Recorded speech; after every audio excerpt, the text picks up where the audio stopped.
бейишке эң алдыңкы кирип, эң бийик даражаларга жеткен пенделерме мен ушундай белектерди дайындап койгом, аны өзүмдүн колум менен жасаганмын дейт. Бейиште сый жайларын, сый тамактарын мен өз колум менен жасаганмын, жанага мөөр басып койгонмун, аны эч бир көз көргөн эмес дейт. Ушундай нерсе бар экенин эч кандай кулак уккан эмес. Жана бир дагы макулуктун, бир дагы инсандын, бир дагы периштенин оюна келбеген нерсени мен дайындап койгом дейт.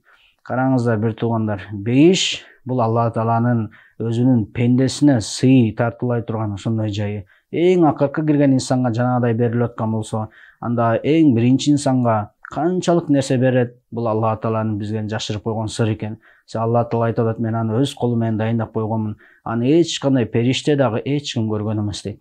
Демек, урматтуу бир туугандар, бул жашообуз өтө кыска.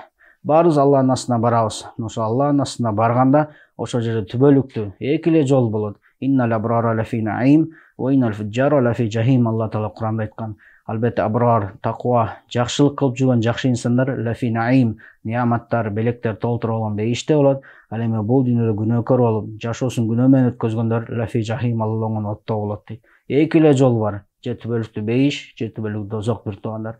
Ошого бул кыска жашоодо өзүбүздүн бейишибизди эмне кылалык, куруп кетелик. Алла Тааланын ошондой дайындап койгон сый жайларына барып ошол жерде рахат алалык. Сиздин напсы каалооңуз, биздин каалообуз ошол жерде гана тоет, биздин көзүбүз ошол жерде гана тоет экен.